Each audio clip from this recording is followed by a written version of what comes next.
Happy Wednesday. Today is Wednesday, March 18th. My name is Dr. Glenna, and welcome to the happy hour.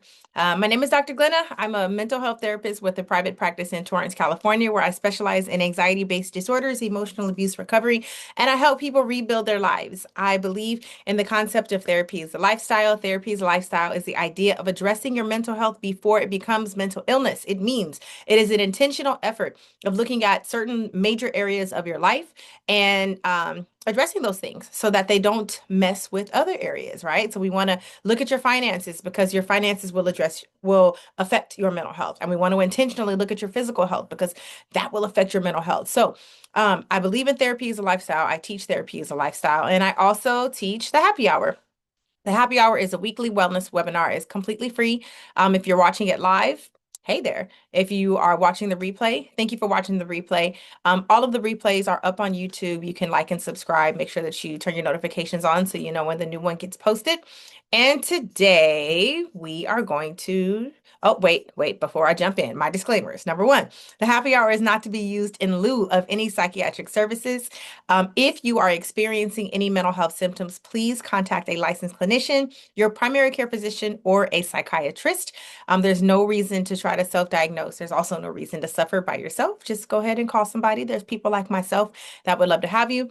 I am accepting clients if you're in the state of California, which is a very large state. So it covers a lot of ground, everything from Stanislaus to San Diego and everything in between. Would love to work with you. But yes, we don't use the happy hour in lieu of any treatment. We use it in addition to. So we use it in a way to learn more about ourselves and to enrich everything else that we are doing. Okay, so welcome to the happy hour. Today we're going to talk about how logic alone won't calm you. And today is not February 25th. I didn't change the date on that slide. Today is March 18th, but logic alone won't calm you down. My name is Dr. Glenna, and I eat like sofritas bowls optionally. Like I am very much a meatitarian, but every now and again I slip in some veggie stuff. So let's talk about nervous system dysregulation. Okay, nervous system dysregulation. You have experienced something disruptive. Your nervous system seems agitated, and you haven't done anything to shake it off. Now you are dysregulated. What does any of that even mean? Your nervous system stores information about what is safe, what's safe for you to do, what's safe for you to experience, what experiences are dangerous, what makes you uncomfortable. What makes you uncomfortable is different from what makes the next person uncomfortable. Everyone is different. So, what dysregulates your nervous system is different from the next person. But you have experienced something that is disruptive. Disruptive could mean someone screamed at you and it threw you off. It could mean that you were attacked or you witnessed another person being attacked, or there was a series of events over a period of time that you found distressful. All of those things and much more count as disruptive. So then the nervous system gets agitated. And the problem comes when we don't do anything to kind of release all of those feelings. We just say, oh, I'm okay. And we haven't done anything to get it off of us. Now we walk around dysregulated. We walk around agitated. And essentially, what's happened is we have stored trauma into our systems. What does that mean? It means the emotions that came to let us know that we experienced something that was scary, something that was difficult for us. They came to visit us. And instead of us talking about it, processing it, doing something to release the energy from our physical body, instead of us doing those things, we just got quiet or we started to do things like use dismissive phrases. I'm all right. It could have been worse. People have it worse than me. It's not that big of a deal. I didn't even notice it. It's okay. And then we end up doing things like being short-tempered, right? These are just examples. But essentially, when your nervous system is dysregulated, it only stays in that state when you haven't done something to get it out of your system, and then it becomes stored trauma. We tend to use defense mechanisms. What we're talking about today is how logic won't save you. So, logic alone will not make you feel better. Okay, that's essentially what we're doing here. Knowing that I'm okay, it could have been worse. Logic alone will not save you. When we overuse logic, we tend to use defense mechanisms. For example, logic as a defense mechanism, using reasoning and facts to understand a situation while minimizing or distancing from the emotional experience connected to it. So we use reasons and we use facts. and we say like, well, um, grandma passed away and it was very dysregulating. It was hurtful and it was scary, but she was older and she lived a full life, so it's okay. And people pass away and that's all right. So we're trying to use logic to emotionally distance ourselves from the big emotions that have, or not emotionally distance, but to use logic to distance ourselves from the big emotions that have come with a relatively traumatic or difficult experience. It's when we say we focus on the facts, we focus on the figures, we focus on the reality, the black and white of the situation. So that prevents us from really having to focus on the emotions, the fact that it was scary, it was difficult, it was irritating. But we use logic to separate ourselves. Another defense mechanism, intellectualization, focusing on analysis, theory, or information about the situation instead of experiencing the emotions connected to it. So this might look like a person who likes to read books or they just know everything about everything. And you say, yeah, that breakup must have been really difficult for you. And it's like, yeah, but at that stage of your life, it's probably not best to be in a relationship because your prefrontal cortex is still developing, so, it was probably for the best anyway, right? We start to use logic, analysis. We start to use theory. We start to use what we know about things, once again, to distance our emotional connection to it. Instead of just saying, yes, that was devastating. Yes, I feel a bit hopeless. I'm scared about what the future is going to hold. We try to use intellectualization to distance ourselves from the emotions. Another defense mechanism, rationalization, creating logical explanations to justify behavior or feelings that may actually have emotional or unconscious motivation. So we try to rationalize everything. Like, well, why'd you quit that job? Well, you know what? I just felt like it wasn't the best fit. It's not really what I want to do. So I think I'm just going to go in a completely different direction, right? Instead of just saying, like, I got scared. I thought I was in over my head. I felt like an imposter. I felt like they were going to find me out. We have unconscious motivations. We have some internal emotional things that are happening, but we try to rationalize our actions. Other defense mechanisms, sublimation, redirecting uncomfortable emotions or impulses into socially acceptable or productive activities. For example, channeling anger into exercise or creative work. So this is when we feel all the feelings, but instead of acknowledging it, we just get really busy. The ongoing joke is, a woman goes through a breakup and she, goes and gets another degree, right? We feel all this energy, we feel all this pain or frustration or fear or whatever emotions are coming up. But instead of sitting with them and processing them or even just acknowledging them on some level, we feel the need to just let me redirect my emotions into something where I can be proud of myself, or someone else can be proud of myself. I'm going to start a business. I'm going to start another project. I'm going to start a house project, right? I'm going to redecorate my dining room. Just a way to shift the energy into something else to prevent me from having to process the energy or focus on the emotions that have come with it. Sorry, I just realized oh, there we go. Like, I don't think I've turned any of these phones off. Any of these, I saw there's several. Um, all right. Displacement. Displacement is redirecting emotions from the original source to a safer or less threatening source. For example, feeling angry at your boss, but expressing it towards a family member. So this is displaced anger in that example, but displacement goes towards anything, right? We feel irritated, with somebody at school, but that's the bully, so I can't confront that person. So I shift the irritation to my younger sibling. Or I'm really irritated at my partner, but I can't really get it off of my partner. So I shift the irritation to my mom that is, completely unconditional love towards me and she would never, hurt a fly. So we redirect or we displace the emotion that we're feeling towards a source where we feel like we're not going to get as much pushback, right? It's not going to be as big of a problem, or the person will acquiesce and just kind of let us be as big as we want to be.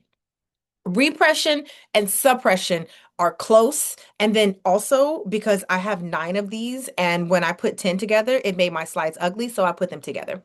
Repression and suppression. Repression of emotions is an unconscious process in which distressing thoughts, memories, or feelings are pushed out of conscious awareness. Suppression is a conscious decision to temporarily put aside difficult thoughts or emotions in order to focus on doing something else. Okay. They're cousins, but they're not the same. Repression is like repressed memories are memories that you don't even realize that you have ever experienced. For example, if someone experienced like sexual abuse as a child, right? The psyche, because the brain is all about protection. So the brain starts to believe if this memory is at the forefront of our mind, it's way too disturbing. So we have to repress this memory, and that's how we're going to be okay. Repress it to the point where we don't even realize that this memory exists. It's buried so deep in our mind, so deep in our psyche that when someone says, remember that time that thing happened? Remember that one summer at grandma's house and that thing happened? And you're like, no, I don't remember that at all. It's in there. It's just repressed so far back that it's hard to get to it. It's hard to access that memory or that feeling, even. Suppression is, I don't have time for this right now. Suppression is such and such a passed away, but I got to go to work. I got to take care of these kids. So I can see the emotion kind of in my peripheral, but I do not have the bandwidth, or I will not allow myself to have the bandwidth to really deal with how I actually feel. I need to focus on these kids. I need to focus on this project. I just moved into my new house. So I'm going to suppress my feelings temporarily with the intention of focusing on something else. Okay. Repression is it's almost that you don't remember it. Remember, memories don't ever leave you. They're just further and further back in your brain. Whereas suppression is I can see it, but I'm just going to focus on something else. And projection, attributing one's own unwanted feelings, thoughts, or impulses to another person. So when we start projecting our own feelings, it's like, oh, you don't really like me, do you? Well, you're projecting your own feelings, or you don't like yourself. So you're assuming that other people would feel the same way about you that you actually feel about yourself. The other way we see it is like, oh, she thinks she's all that. No, you think she's all that. You're having a hard time with her level of confidence, right? When we believe something or when we feel something, and we project it onto the other person and we expect them to agree with us or to give us some sort of confirmation that we're on the right track, that our feeling was somehow correct.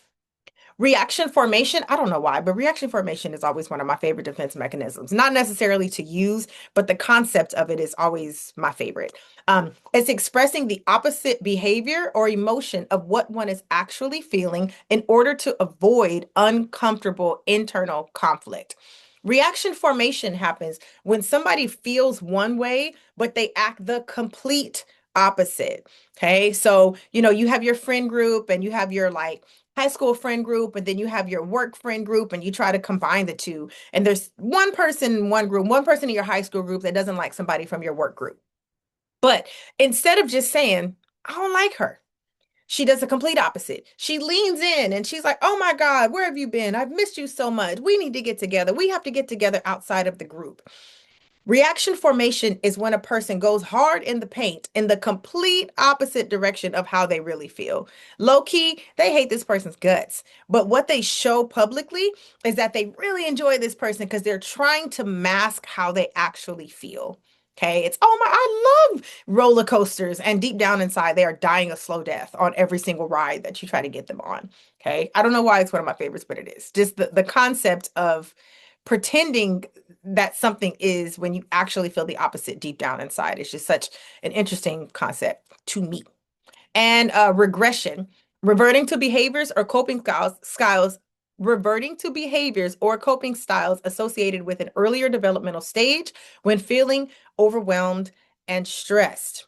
When we think of regression, sometimes we think of like children, maybe like a 5-year-old that's fully potty trained, and all of a sudden parents go through a divorce and they start wetting the bed, right? So we think of regression into earlier stages in that sense.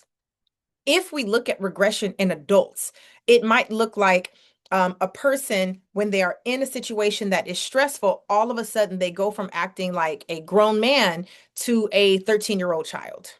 right? And now all of a sudden they're combative or they're using language that's inappropriate, right? So it's going back to earlier stages. We all know that babies like infants 0 to 1 have a stage, and then we have toddler stage, and then we kind of had like little kids, elementary age, and then somewhere up around fifth grade, sixth grade, seventh grade, middle school, critical thinking skills develop in a different manner.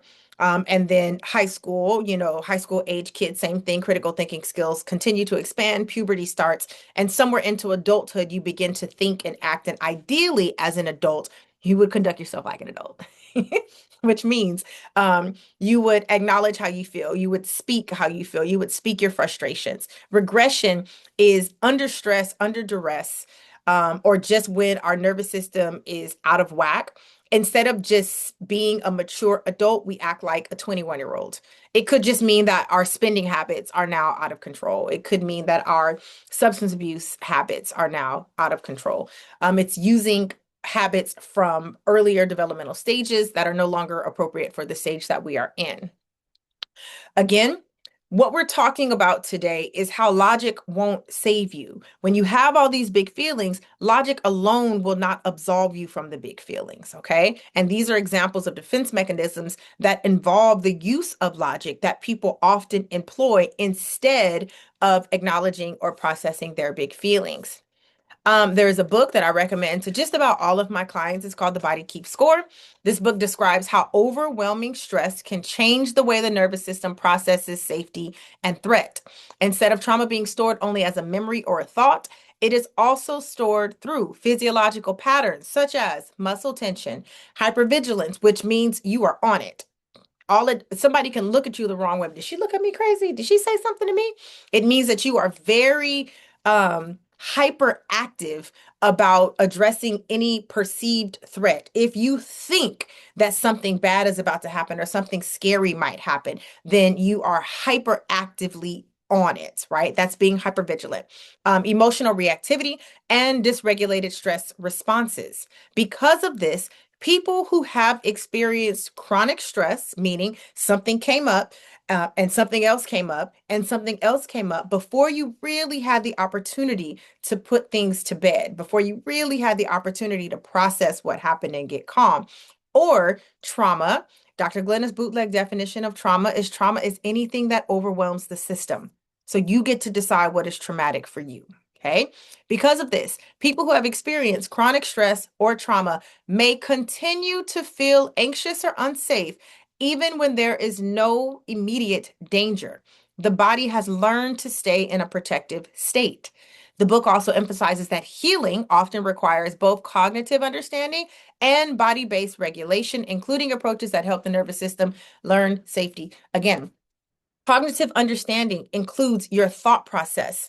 It includes the memories. It includes the way that your brain processes perceived threats. Okay, so it's your thoughts, your cognitions, it's what is happening inside your brain. And then body-based regulation. It's recognizing that when scary things happen, you have a response in your physical body. And when you don't do something to process that out, it stays with you. Okay. I always recommend The Body Keep Score to people all the time. It can be a little bit meaty. I'm not going to say it's like a super easy read, but it is a good read. It could be a little technical, I should say, but it's a really great book in helping people to understand how trauma and chronic stress impacts the body.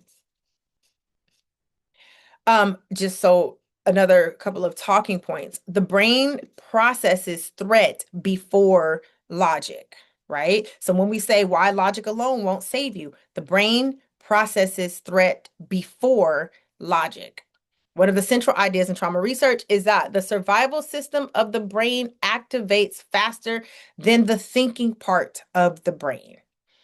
The brain's job is to keep you alive. That is why if you're doing too much, the brain will say, yeah, that's enough, and you'll pass out because the brain will decide, I'm shutting everything down. You've drank too much, you've had too much excitement, you've had too much sun, you won't put this whole body in the shade, and no, now I'm gonna have a heat stroke and I'm gonna shut everything down. You're gonna pass out, you're gonna fall over. Okay. The brain's job is to keep us alive by any means necessary. So the brain's first instinct is to address the survival system before it thinks critically, before your mind kind of kicks in and starts to think about things. When the nervous system detects potential danger, the brain prioritizes survival responses like fight, flight, freeze, and fawn before the rational mind has time to evaluate the situation.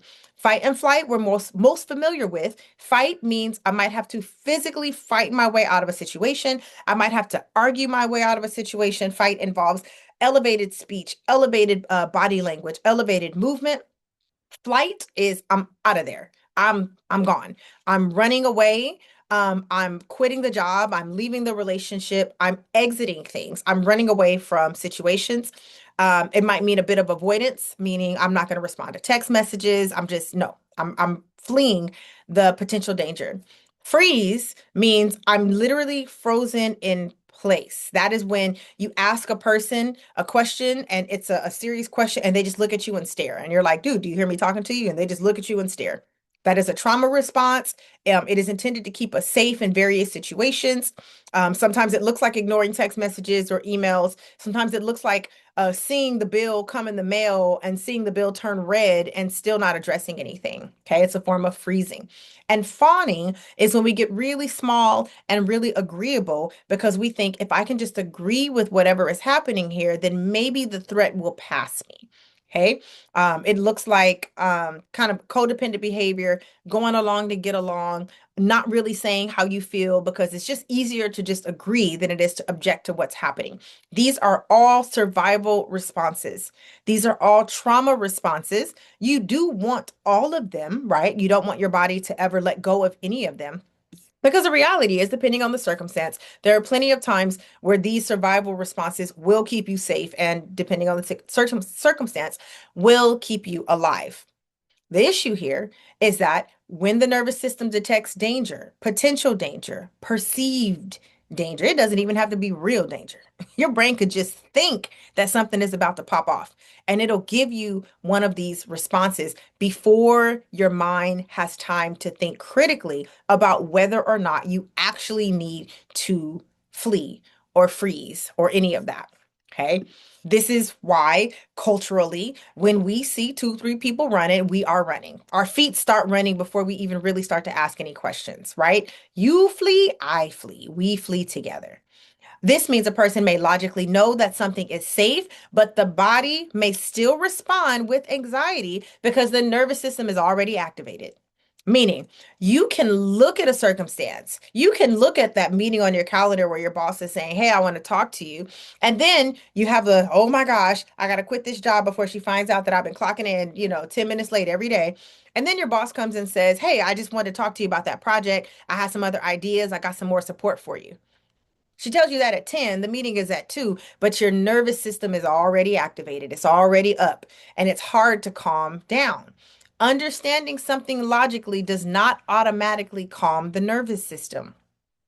Knowing that there's nothing to worry about, knowing it'll be okay, knowing, oh, whew, I thought we had more money. I thought we had less money, but we actually have more than enough. Knowing things logically will not automatically calm the nervous system. The brain activates the part of you that gets a fight, flight, freeze, and fawn response before your brain can think critically, meaning the engine is already started in your system. If you don't acknowledge that all of that is already happening in your system, it stays with you. You think, oh, whew, I'm good now. It stays in your system if you don't do something to acknowledge it. Anxiety is often a nervous system state, not just a thought pattern. A couple weeks ago, I did anxiety, not just in the mind, but also in the body. And I talked about some of the physical symptoms of anxiety. It's on the YouTube. It's on YouTube, so you can catch the replay completely for free. Anxiety is frequently treated as if it's simply irrational thinking. While thoughts play a role, anxiety is a physiological experience. It's not just you think a certain way. That's why when someone with anxiety has a bunch of questions and you say, don't worry about it, it doesn't work. They can't just, oh, I never thought about not worrying about it. You know what? You're right. It doesn't work like that. Once all of this is activated mentally, cognitively, it goes into your physical body and it becomes a physiological experience. When the nervous system is dysregulated, the body might show symptoms such as muscle tension, shallow breathing. In that happy hour, I talked about how deep breathing signals to the body that you are safe, whereas shallow breathing signals to the body that we might need to run. Right? We might need to run. We might need to get out of there. It kind of puts us on guard. People that struggle with high levels of anxiety tend to shallow breathe even when they're not aware of it. Okay. Racing heart, digestive issues. Digestive issues include frequent constipation and frequent diarrhea. So if you find that you don't go to the bathroom often, a lot of times, I mean, we know that the gut and the mind are closely connected. So having digestive issues one way or another could be a sign of anxiety. Fatigue, not just being sleepy because you didn't get enough sleep, but we're talking about when you're eating how you're supposed to eat, you're drinking water, you're going to bed, and your whole system is just exhausted. And hypervigilance, again, hypervigilance is being overly active at something that might seem like a threat. Okay, you ready to pop off at anything on anybody at the drop of a hat. In this state, logic may not immediately reduce anxiety because the body is still operating in a biological stress response. Okay. It's just, again, if you're at a festival, you're at an outdoor festival, and all of a sudden you see 20 people start running, you're going to start running with them. And then when you find out that there was no reason to run, your body is still elevated. It doesn't just stop. You don't just immediately calm down. Your body is still elevated because cognitively, your body believed that there was danger and it sent the signal, it sent the cortisol, it sent the adrenaline to your system that gave you that boost to give you what you need. So even when you know things logically, the biological stress response has already started. It's already been in play. Anxiety is not just a cognitive problem, it's often a nervous system condition. Okay. So we can know, but once it's already started in the body, it doesn't necessarily mean that it's going to go away. Also, regulation often has to happen in the body first. Because anxiety involves the nervous system, strategies that regulate the body can help create conditions for clearer thinking. Meaning, you can know logically, and there is value. Don't get me wrong. I love a little logic. I love a little logic. Matter of fact, I don't like things that are illogical. I don't like inefficiency. I love a little logic. But you can know things logically, but if your body is not regulated, if you still have excessive cortisol in your system, excessive adrenaline, you get adrenal fatigue. You got to get that hormonal fatigue because your body is not supposed to have these particular hormones for long stretches of time. You have to start to look at things that regulate your physical body, neck down, regulate your physical body, and then you can have clearer thinking. Practices such as breath work, grounding exercises, somatic awareness movement, and therapeutic approaches such as EMDR. Breath work, I'm going to get into some of these more specifically in just a little bit, but breath work really in terms of breathing intentionally. Everybody breathes automatically because that's just how the brain keeps us alive, right? Here we go. Everybody breathes. But breathing intentionally, box breathing, I always say Oaktown 357, 4-7-8 breathing. Breathe in for 4, hold for 7, breathe out for 8.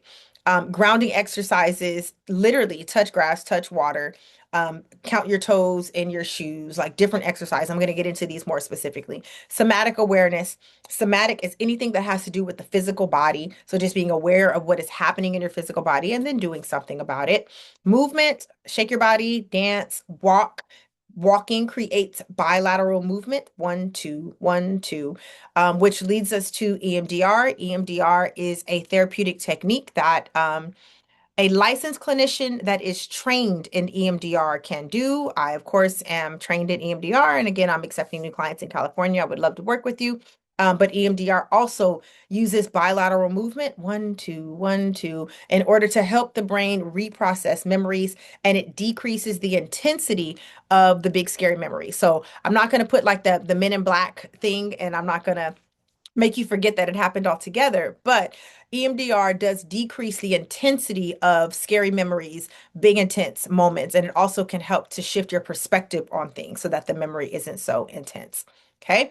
These practices help to signal to the nervous system that it is safe to return to a more regulated state. Once the body calms down, the brain becomes more capable of using logic and problem solving and now emotional reflection. So let's watch this. Something happens, the eyes see it, or the hairs on the back of your neck stand up, and then your brain says, we have danger. Okay. Without even really figuring out whether or not we have danger, the brain signals your survival instincts, and you get that fight, flight, freeze, fawn response. When that happens, you get a physiological response in your physical body. You get the adrenaline boost. You get the heart starts racing. You get the your muscles tense up because it's ready to take a punch. You get all of these things to your body, just like caveman days. The same response that your body gives you when it thinks that a saber-toothed tiger is chasing you is the same response that your body gives you when you get a weird DM that you can't figure out who sent this and what is this about and what's going on.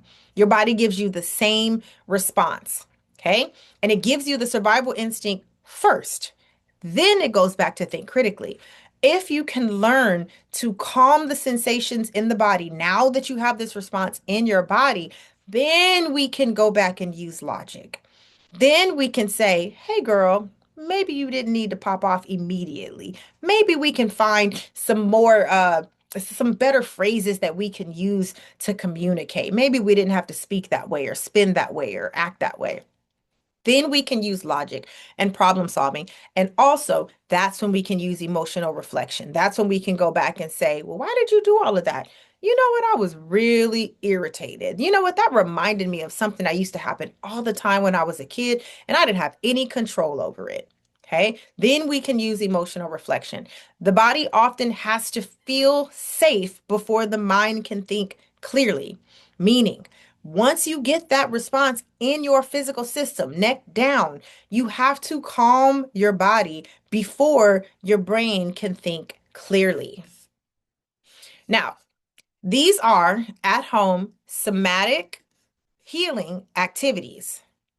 Don't sleep on them, okay? Because I know, and I have five yoga poses. I am not a yogi. I am a licensed clinical social worker that recommends some of these yoga poses. So stay with me now.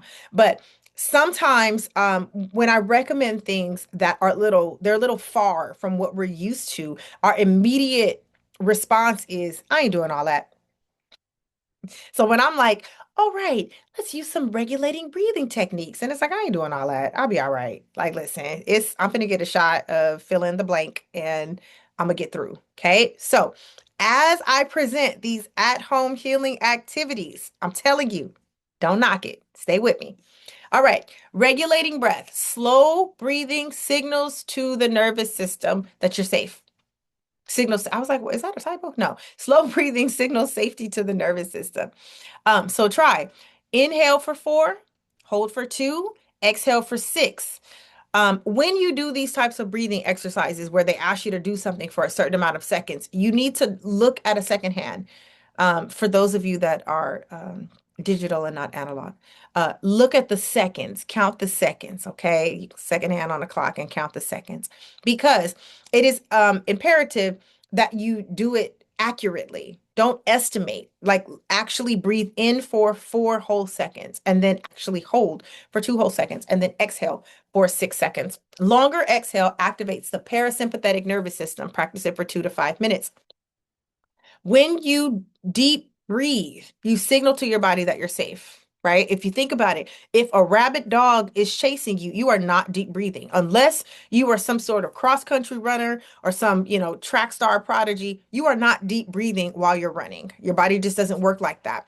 But when you are safe right now, like I'm assuming wherever you are, you're somewhere where you're listening on your phone or your computer or somewhere, you can just sit and maybe take some notes and your environment is safe, right? So deep breathing signals to the body that you are safe. So when we do these things, we want to do them with a look at the seconds to make sure that you're doing it accurately and longer exhaling and all of that. It signals safety to the parasympathetic nervous system.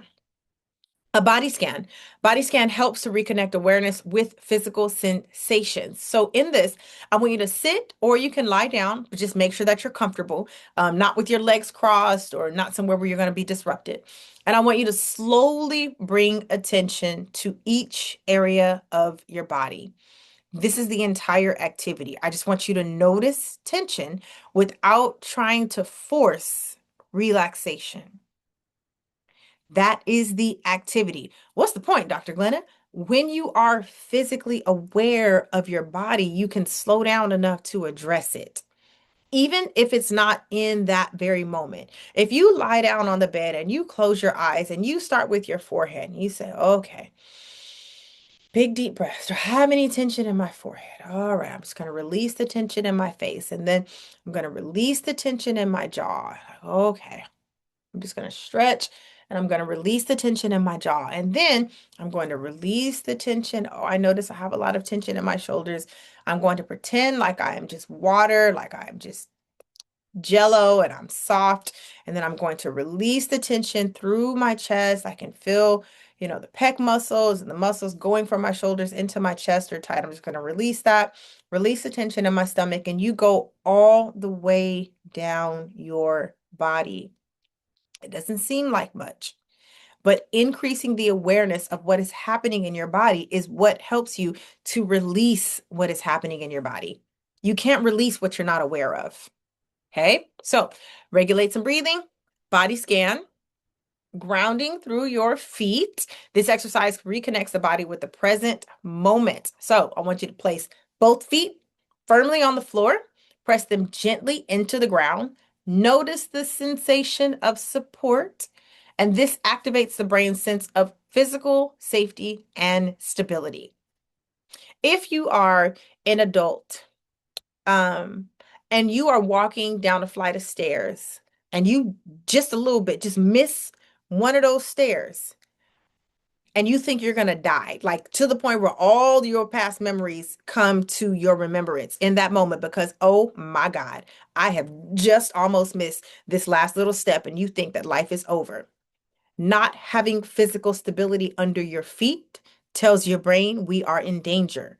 Because in what scenario am I walking where I don't feel stability under my feet? If there is even like when we do those safety videos for work, a change in the floor, if it goes from tile to carpet, our brain registers that change and how we need to pick up our feet to make sure that we don't trip or we don't fall.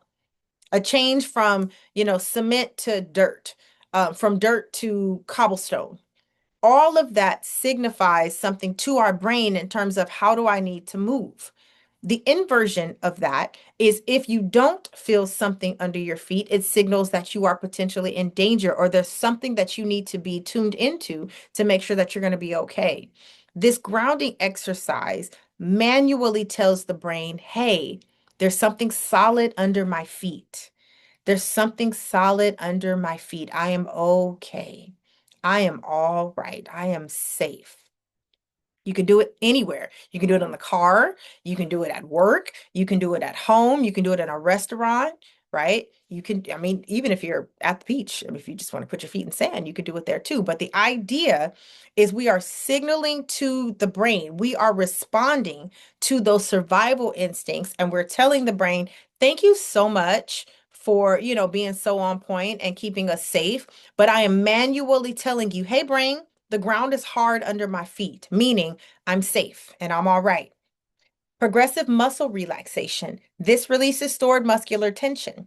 So, this is tightening one muscle group for 5 seconds and letting it go, releasing it slowly. And you move through your whole body. So, you might just start with your hands and you hold them really, really tight, squeeze really tight, and then you just let them go. And then you squeeze your shoulders super tight to your ears and you hold maybe 5 seconds and squeeze your arms really tight. You just let it go and then you shake it off, right? And you go all the way top to bottom, all the way down. Again, don't knock it till you try it. Because why, Dr. Glenna? When you tense up the muscles and then you relax them, it actually helps you to relax overall. Just try it.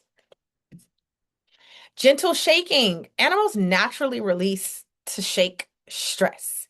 You ever seen even a kid, like they're just kind of sitting there, like laying on their stomach and just kind of like rock their hips? back and forth. These are all activities that discharge built up nervous system activation. We don't even realize. We used to do it as a kid.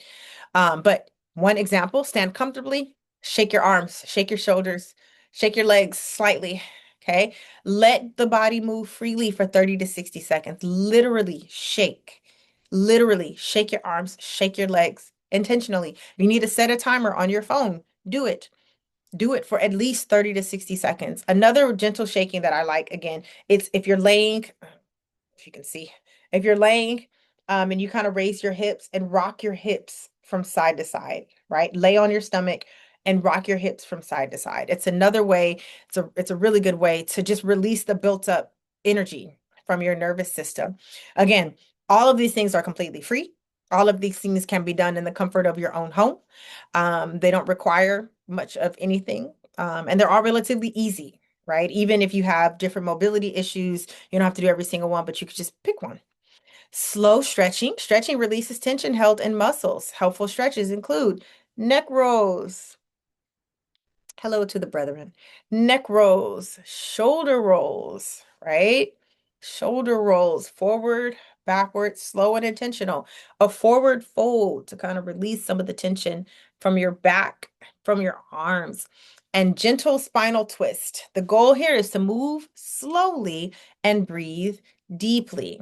Move slowly and breathe deeply. Okay, we're not asking you to rush. Again, these are all very gentle activities. Nothing about is this isn't a hit workout, this isn't like a punch a bag or anything like that. We just want you to slowly stretch, slowly kind of move your body around, all right? Release some of the tension from your muscles. A temperature reset. Temperature changes can regulate the nervous system. So, splash some cool water on your face. Hold an ice cube briefly. Take a warm shower, not necessarily hot. You don't got to be soup in there, but just a warm shower. These sensations can interrupt anxiety spikes. We've seen the cool water, the like in the old cartoons where they would throw water on somebody and then they would all of a sudden come to, right? There is scientific validity to that. Splashing cold water on your face. If you love makeup, no problem. Just put some water, cold water, and just kind of dab your face with it. Also on the back of your neck also helps. The goal here is to introduce a different temperature. That's what we're trying to do. Introduce a different temperature. Holding an ice cube introduces a different temperature. Your body has to say, what's that? Why is all of the rest of our body 98.6 degrees? But why is this thing freezing? What is that? And so it reshifts your attention away from the thing that is making you anxious. Safe touch, safe touch, safe touch. Touch signals comfort and safety to the body. So, for example, placing one hand on your chest and one hand on your stomach, give yourself a gentle hug. Literally, wrap your arms around yourself and give yourself a gentle hug. Wrapping in a weighted blanket. Listen, I have had a weighted blanket for like 6 years now. Love it. A weighted blanket, it just puts just enough weight. Make sure that you order one according to your body weight because that makes a difference. But it puts just enough weight, just enough pressure to kind of help relax you. Okay. If you have a weighted blanket and it feels like, a steel door on you, you probably bought one that was too heavy. But safe touch, placing your hand on your chest and one on your stomach. Also, just putting your hand over your heart also activates some things. Focus on breathing slowly while doing this. Safe touch from another person, right? We're not talking about sexual intimacy, but safe touch, a hug, being a touch. It's a way of co-regulating. It's when another person gets involved in terms of helping you to regulate, kind of has the same response. So if a gentle hug to yourself is great, and a gentle hug from another person is also great. It's co-regulating, whereas you doing it to yourself is you self-soothing and you regulating yourself. And mindful walking. So walking to the store so you can go pick up some cheese because you forgot to pick it up is one thing, but walking slowly and intentionally helps to regulate the nervous system. The goal here is to walk slowly. Notice each step. Pay attention to your breathing. Pay attention to your surroundings. Nature walks are especially calming. So walking to get something is one thing, and even walking for exercise is another, right? Because you might be power walking, you might be walking in a weighted vest, you might be walking around a track. Those have different goals and different intentions behind them, but literally just walking slowly, one foot in front of the other. Nature walks, if you can look up at the trees, look at the ground even. I saw a really cool what was it? I think it was a caterpillar that was turning into a certain butterfly. I was like, wow, if this thing had tap shoes on, it would be noisy. So, but noticing little things like that when you're on a nature walk, noticing God's creation, looking up in the sky, looking at the horizon, looking at the clouds in the sky, and just, all these things help you to actually relax. They helps regulate your nervous system. Orienting to the environment. This exercise helps the brain register that the present moment is safe. So look at the room and name. I've said this before, I've given this example before. I don't care if it's specifically five things you can see, four things you can touch. The goal is to go five, four, three, two, one. Okay. Whatever works for you. If it's five things you can smell, so be it.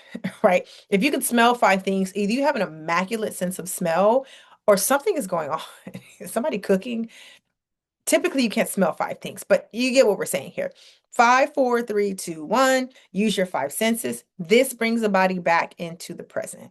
Okay. It helps to orient you to say, oh, I see my shoes and I see my cell phone camera and I see a purple wall.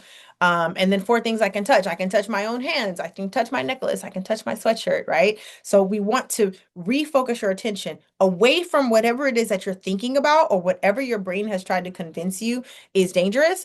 Focus your attention away from that and focus your attention back to where you are and that you are safe in this present moment. Now, I said it before, I'm a licensed clinical social worker. I am a mental health therapist. I am not a yogi. I do not teach yoga, but there are some very specific yoga poses that help to release tension from the hips and from the body. Trauma, stress is often stored in your hips, in your nervous system, but specifically in your hips, kind of in like your hinge kind of area. Okay, so these are examples of poses that you can do that will help you to release some of that tension from your body. Also, I always recommend that if you're really interested in this concept of using yoga, there are people that are yogis, they are trained in that practice that do trauma-informed yoga. So you might want to look for them. They have some stuff on YouTube that's really cool. I believe they have some trauma-informed yoga classes. I've said it before. I always tell people if you're going to do a trauma-informed yoga class, um, be prepared to have your trauma show up in the room. Okay, so as long as you're ready for that, then you're okay. I just don't want to be like, why you didn't tell me, Dr. Glenna, that I was going to cry like this. Hey, I'm telling you now. But there are dedicated spaces if you want a more organized way of using these exercises, if you want a professional to kind of walk you through it. Trauma-informed yoga, somatic yoga. These are the types of yoga that will really focus on releasing tension. If you just want to do some poses at home just to kind of get you started, here's a good starting point. Child's pose. It helps to gently stretch the hips, thighs, and lower back. It encourages the nervous system to slow down. It creates a sense of safety and grounding. I put pictures of all of these poses also so that you can just kind of follow the picture. On this one, hands are out forward, body is bent over, knees are bent, kneel on the floor with your knees slightly apart, hips back towards your heels, rest your forehead on the mat, breathe in for 5 to 10 breaths. Okay. Of course, we know that yoga it is something that you have to work your way into. So if the first time that you do this pose, you don't look exactly like the picture that I showed, that's okay. That's not the point. I think the goal is to bend at your hips with your feet under you and lean over as far as possible. You'll kind of feel the stretch in your hips. It'll almost feel like your hips are being kind of wrung out. And pigeon pose. This is it's a deep hip opener, releases the tension in the glutes and hip flexors. And these are areas where stress and emotional tension are commonly held. So you want to bring your knee forward while extending your other leg back. Keep your hips at knee level. Keep your hips at knee level. Sweet Jesus. If you could do that. Keep your hips level, lean forward gently if comfortable. Hold for 5 to 8 breaths. Use a pillow or blocks for support as needed. So again, you can see the picture. One leg goes in front, one leg goes behind. Hold yourself up, lean into it just a smidgen. Once again, you'll feel the tension. Like it'll feel like, when you wring a towel out after you've washed dishes, it'll feel like some of the stress and tension is literally kind of being squeezed out in your hips and your hip flexors. And butterfly pose. So it helps to open the inner thighs and the hips. It encourages relaxation in the pelvic area and it supports slow breathing and body awareness. Pretty straightforward. Sit upright, bring the soles of your feet together, allow your knees just to naturally fall outward. Sit tall and breathe slowly. Again, if you are new to this, if you're not the most flexible person, or if you are a person that does a lot of weight training and doesn't really focus on flexibility, don't try to look like the picture, right? Just make sure that that's your form and go from there. Your feet don't necessarily have to come in as far as hers does. Your knees don't have to fall as open as her knee falls. I think that if you really just focus on, your posture and stretching as far as you can, and again, the goal here is body awareness and slow breathing, and it will also help to relieve some of the tension. And low lunge. Why it helps, releases tight hip flexors, often from the stress of sitting. It improves circulation to the pelvis and it encourages grounded breathing. So just one foot in front of the other into a lunge, lower the back knee to the mat and keep your torso upright. Hold for 5 to 8 breaths. Seems pretty simple enough. We've all done a lunge. If you haven't, here's a lunge. Try it. And of course, there are variations to these poses. You can always go deeper and stretch further. And happy baby. It gently opens up the hips and back. It releases pelvic tension. It encourages playful movement and nervous system relaxation. What to do? Lie on your back, put your knees towards your chest, hold the outside of your feet and ankles, and gently rock side to side. So you're literally on your back holding your knees and you just kind of rock slowly side to side. Okay. Again, I'm a licensed clinical social worker. I am not a yoga instructor. These are just some poses that I know will help in terms of muscle tension and stress that is in the hips and body.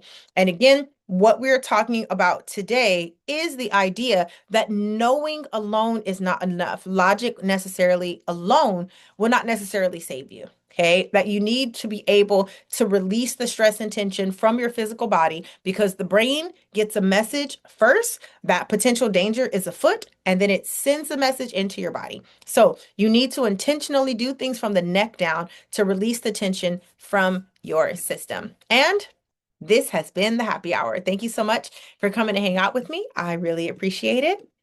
If you have any questions, I'm more than happy to answer them. If you could just put them in the chat, keep your uh, phones muted and your cameras off. But if you have any questions, throw them in the chat. And if not, thank you very much for coming, and I will see you next week.